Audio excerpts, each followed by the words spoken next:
BJP ने दिल्ली में बड़ा बदलाव करते हुए सतीश उपाध्याय की जगह मनोज तिवारी को प्रदेश अध्यक्ष बनाया है। मनोज तिवारी नॉर्थ ईस्ट दिल्ली से बीजेपी सांसद है। देखिए, जिस प्रकार से अरविंद केजरीवाल जी ने धोखा दिया है दिल्ली को, वापस दिल्ली को पटरी पे लाना, लोगों को ये विश्वास दिलाना, ये हमारी बड़ी चुनौती होगी। और दिल्ली का जो विकास रुका हुआ है उसको पुनः संचालित करना हमारा सबसे बड़ा चुनौती होगा।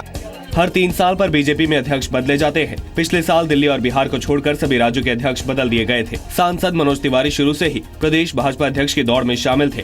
हालांकि पवन शर्मा और सांसद महेश गिरी को भी इस पद का प्रबल दावेदार माना जा रहा था। दिल्ली पुलिस ने भी एक ऐसे जालसाज को पकड़ा है जो लोगों से 500 और 1000 के नोट बदलकर नई करेंसी देने का झांसा देता था और बाद में उनका सारा पैसा लेकर भाग जाता था। पुलिस ने इसके पास से 3.5 करोड़ रुपए बरामद किए हैं। इस जालसाज के टारगेट पर ऐसे कारोबारी होते थे जिनके पास 500 और 1000 की लाखों की करेंसी पड़ी थी, लेकिन वो इसे बैंक में बदलवाने को लेकर परेशान थे।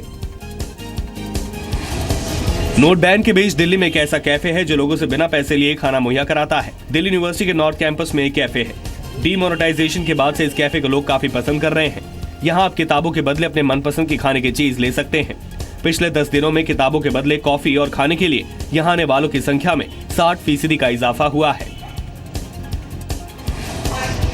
दिल्ली से सटे नोएडा के मेट्रो हॉस्पिटल में डॉक्टर पुरुषोत्तम लाल के सुपरविजन में डॉक्टरों की टीम ने बिना सर्जरी किए एक बुजुर्ग मरीज का सिर्फ 45 मिनट में हार्ट में नॉन सर्जिकल प्रोसेस से वॉल्व बदलकर रिकॉर्ड बनाया है। अस्पताल के चेयरमैन डॉक्टर पुरुषोत्तम लाल ने बताया कि आमतौर पर ओपन हार्ट सर्जरी में 4 से 5 घंटे लगते हैं, लेकिन बिना सर्जरी के काम महज 45 मिनट में किया गया।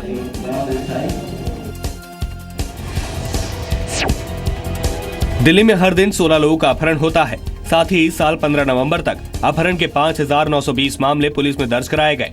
इस बात की जानकारी केंद्रीय गृह राज्य मंत्री हंसराज अहिर ने राज्यसभा को दी।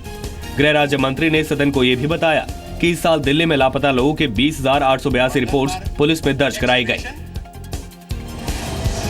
मुंबई में कल देर रात एक 5 मंजिला इमारत में भयंकर आग लग गई। आग एसी रिपेयर करने के दौरान शॉर्ट सर्किट से लगी। पहले आग 2nd फ्लोर पर लगी, जो कि बाद में बढ़ते हुए 4थी मंजिल तक जा पहुंची। आग में किसी के हताहत होने की खबर नहीं है।